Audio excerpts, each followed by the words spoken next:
1977 FJ40, and this is the real reason I came to Salt Lake City.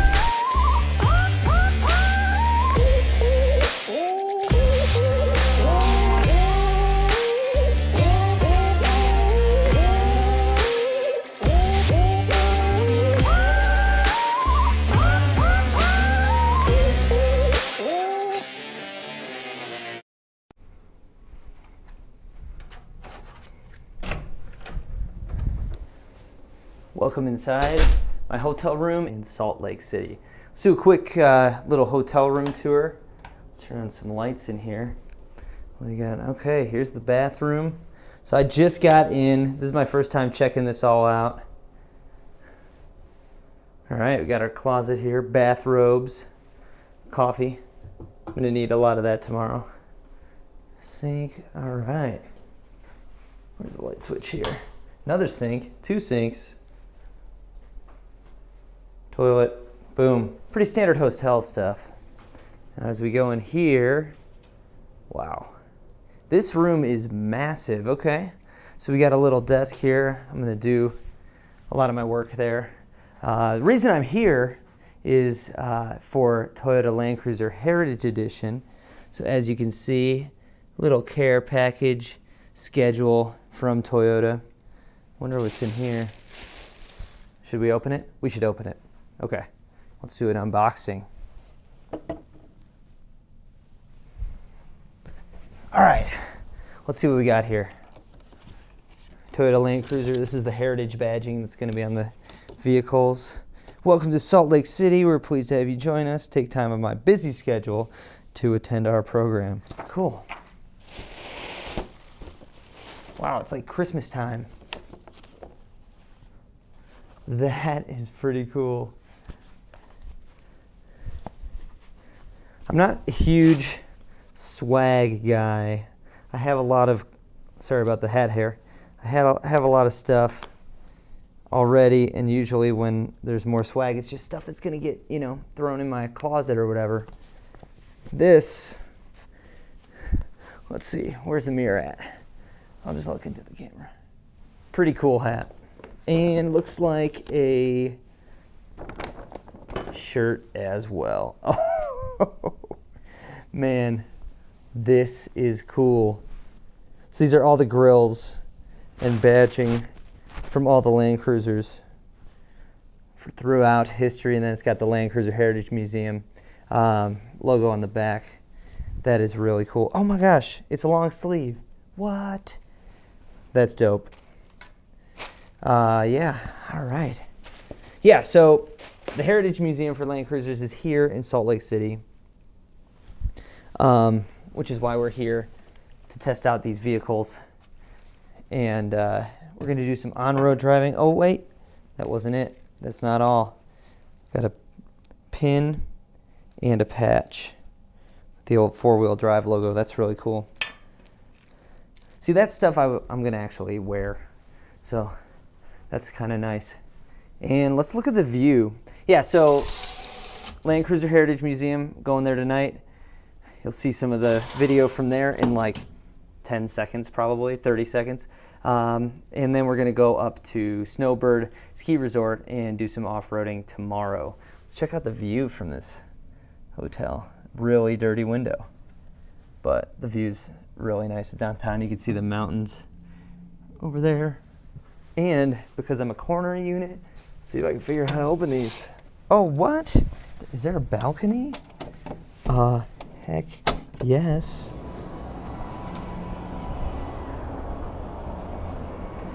That's dope. Look at those mountains, man. And look at that Voodoo Blue TRD Pro down there. What a view. That's awesome. Whew. Almost just dropped the camera off the balcony. All right.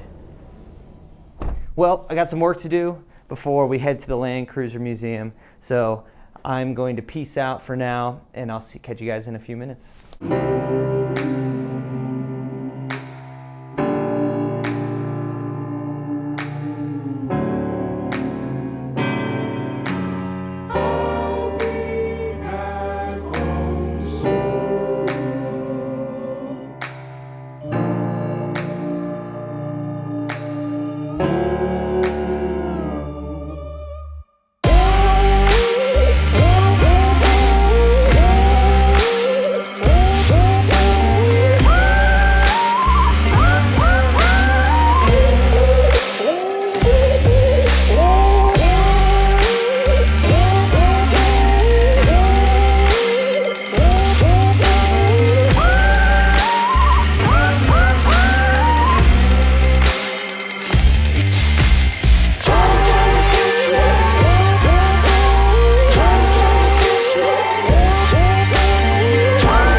Obviously, there were a lot of Land Cruisers at the Land Cruiser Heritage Museum for me to drool over, but by far my favorite to check out were the Expedition 7 Land Cruisers. Those Land Cruisers have been driven all over the world. One of them actually had been driven on 7 continents, and they were all 70 series Land Cruisers. There was also a Toyota Hilux there that had been driven across Antarctica.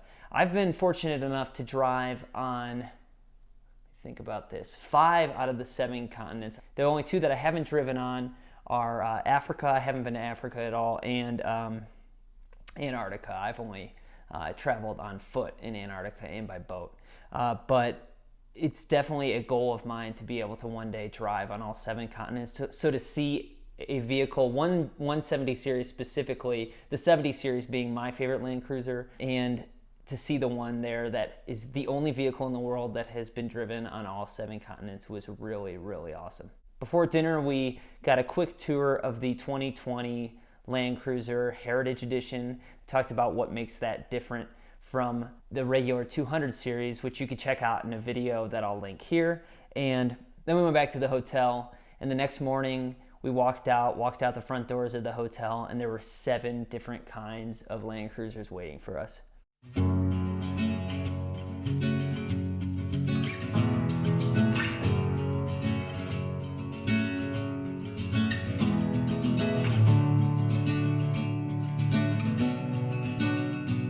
So now we're in a 1991 80 series, and we just got out of the 2019 200 and then the 2020 200 Heritage Edition. And which way do we go? Let's see. I think we go up and crane around. Okay, so I'll go left. And this thing smells exactly like that's the one thing you can't see through the camera, is what this thing smells like. It just like smells like the early 90s. It smells exactly like Alex Kirstein's 1997 Tacoma that we drove to Banff. And this is a generation actually older than what I am looking for, which is a 100 series.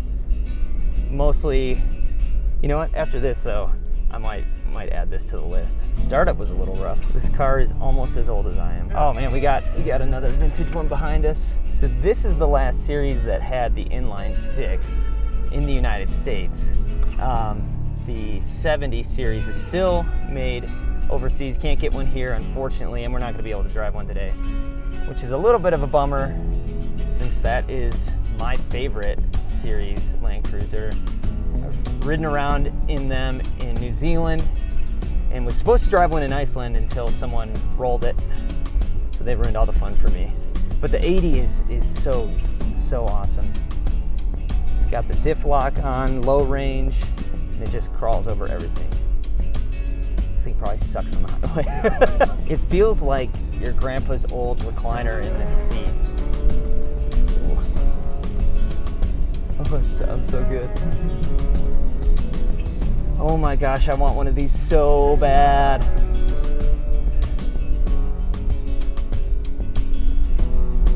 Family moments aside, like getting married and all that stuff, getting a dog, this might be the best day of my life.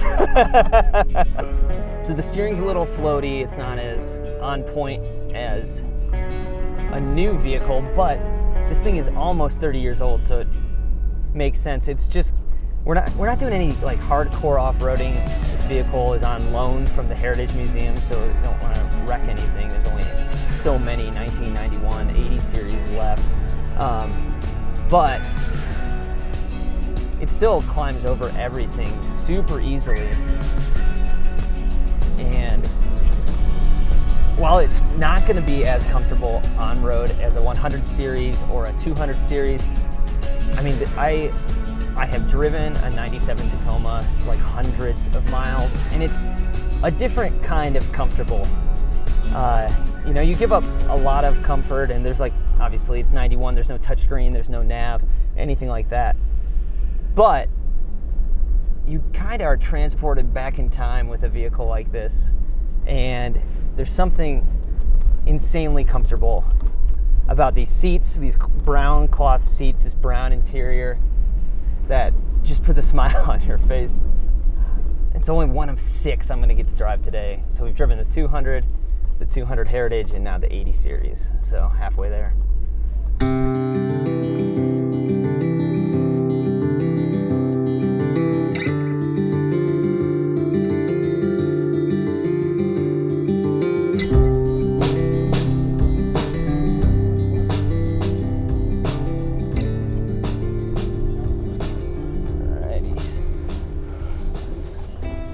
Loving the bench seat. Nice. Oh my gosh, my short legs in a seat that you can't move.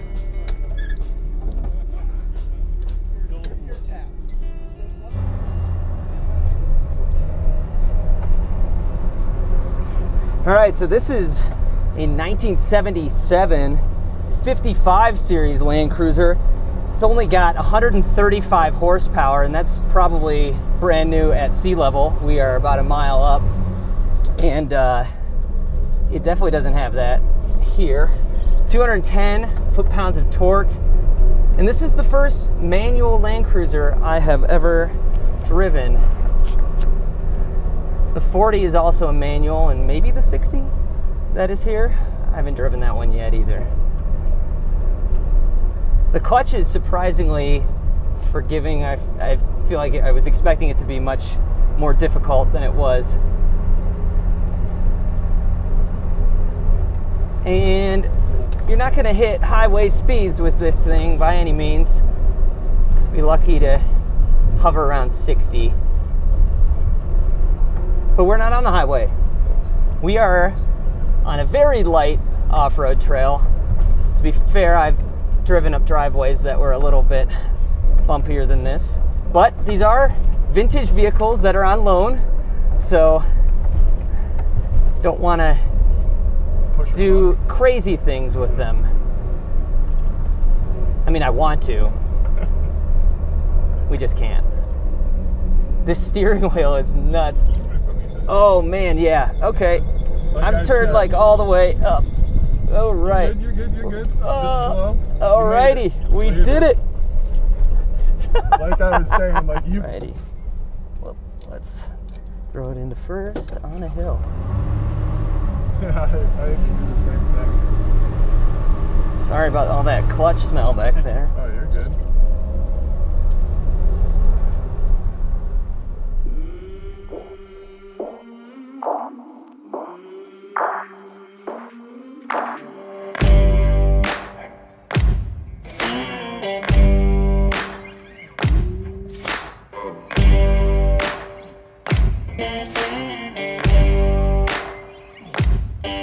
Yes!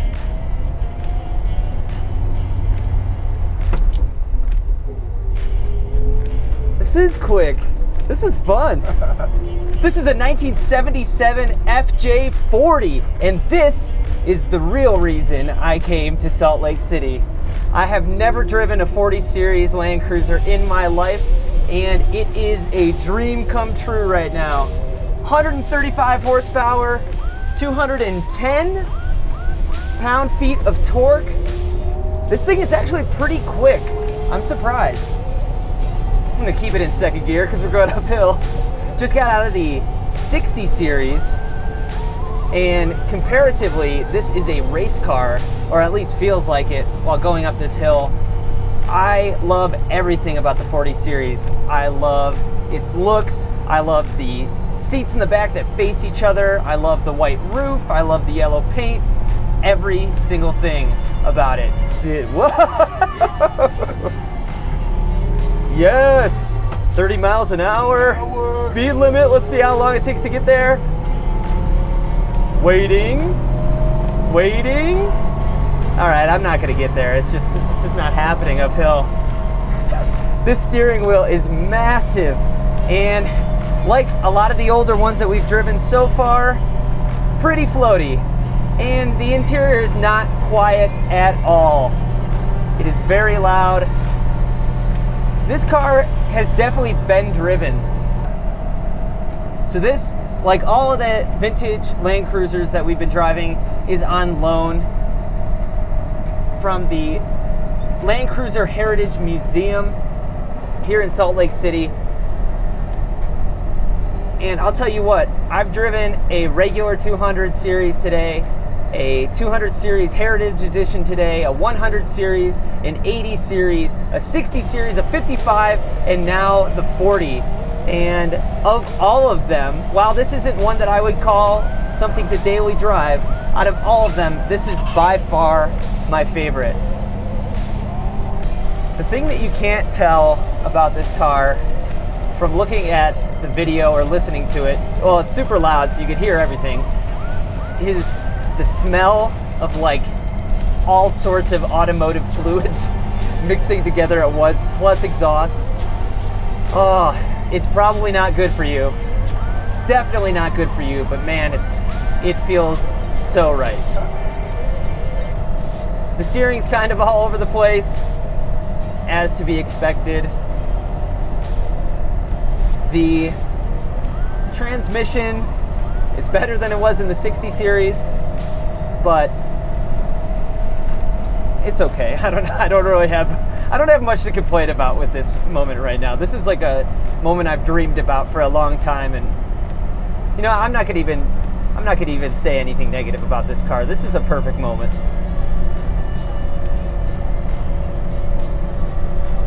And the fact that a brand new Ford Raptor is stuck behind me makes it even better. I have been fortunate enough to drive a lot of cars in my lifetime, and this one might take the cake.